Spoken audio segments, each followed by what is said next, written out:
Good morning, everyone. It's Collie again with Collie, What Keeps Me Moving? So today we are going to work on the ankles and the calves. Last week we worked on releasing some of the tension in the foot, getting some movement there. So this time we're just gonna bring it on up the leg. Now I'm so close because there's some pictures that I want you to put in your mind. Here we go. Looking at what we normally call it the calf. So I just want you to take a look at the pictures and then sort of put them in the back of your mind so that as we go through the movements, you'll kind of remember what it is we're trying to accomplish here. So you're looking at the gastrocnemius. Now I'm not going to name all of these. I just want you to see the pictures and to see how they impact at the ankle, how they affect the movement of the ankle. So let's see if we can get this moving. We got the side here. See how this muscle goes into this tendon and how it overlaps your ankle and how that can affect the movement. So we keep going across the front of the foot, how that can affect the ankle, how the insides here, this musculature that's going to the inside of the foot, how that could become tight and affect how you move your ankle. Same thing here, we're just looking at how it affects, how it crosses.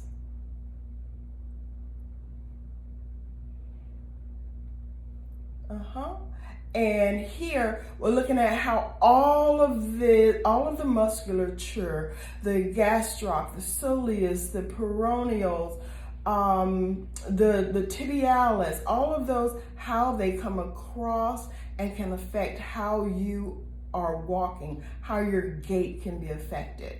So closing this down, and I'm going to just back up a little bit. The items that we're going to use today, some I have, but if you've got something else around the house that you can convert to what it is we're using today, that's great.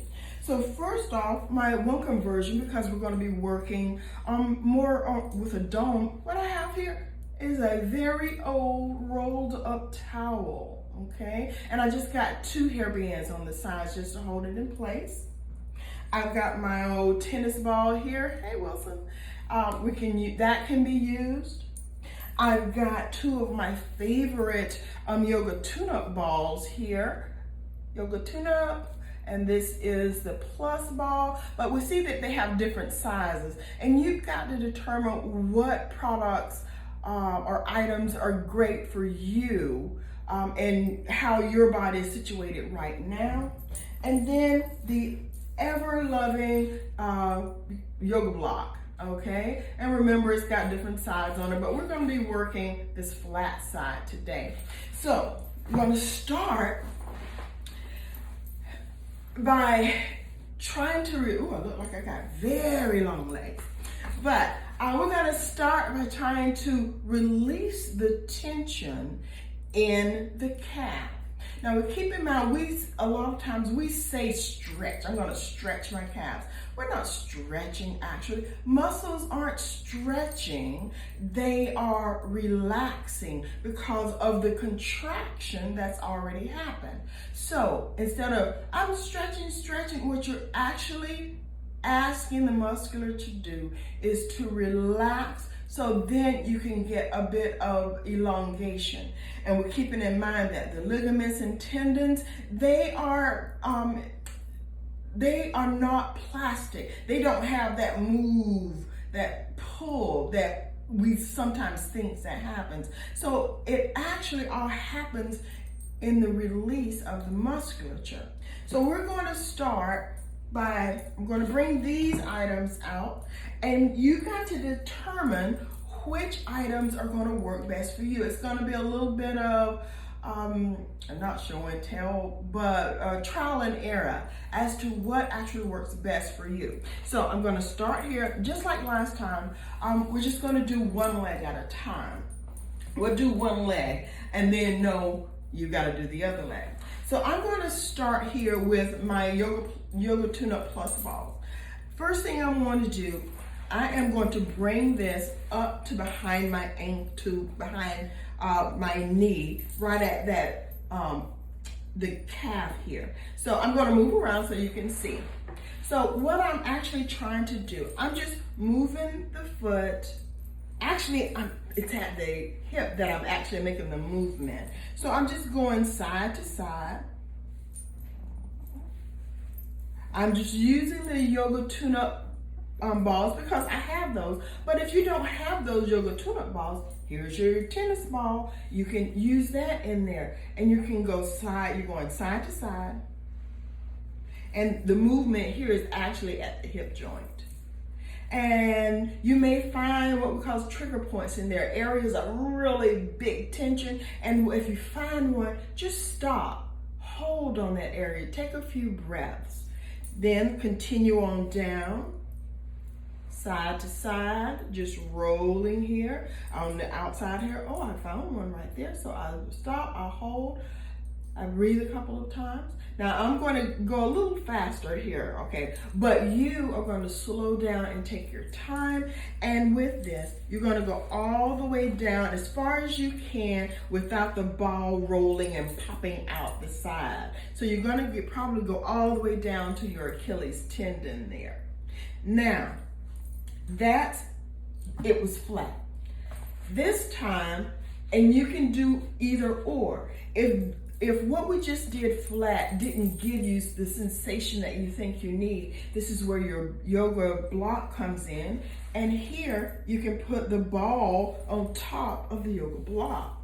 And for some, that's going to give you more sensation. You're going to feel more of that self-massage in there. And you just move it side to side, and you move the tennis ball and the block as needed.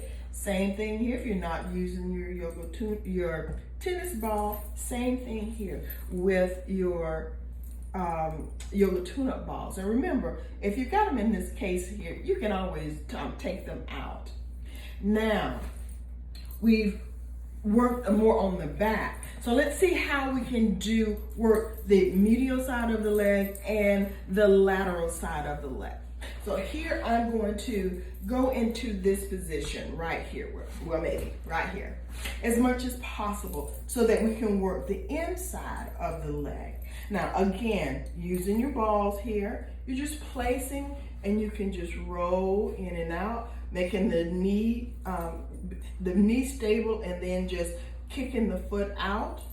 Or you can find your roll from side to side. Now, because we've talked about how I have a hip issue here, I may look like I'm trying to lay down, and you just have to do the things that'll work best for you.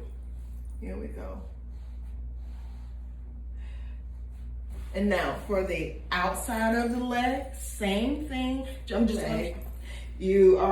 in this wheel of life position once more. Now, with it flat, I'm just taking the ball to the outside. I start down low and I just roll. I can do that several times and I adjust the ball as needed. Now, if this flat part is too much and you feel like you're dragging your foot, again, your trusty yoga block, placing the ball on, lifting. Okay. Again, if you find some of those triggered areas, I call it stop, drop, and hold in that area. And you can even move the foot around. All right. Now from here, we're just going to go up to standing kind of quickly. Remember, you take all the time you need to release the tension in this lower leg. So from here, I'm going to stand up. You don't need to see my face for this. So now, feel what's happening in your legs. What has happened so far? How does what you've done at the bottom telegraph up to, say, your thigh, your hip, even your waist? Now that we've released the tension in this leg, let's see about getting a little bit of that stretch or relaxation or elongation in this foot. Now, you can use your tennis ball, or you can use your towel. I'll show you how to do both. So I'm just going to hold this one in my hand first. So using the tennis ball, you're going to just raise the toes up, find the sole of the foot touching the, I'm trying to say that the metatarsal heads are going to be on the ball, and you're just going to press down, the heel stays down, and just have the feet equal right here.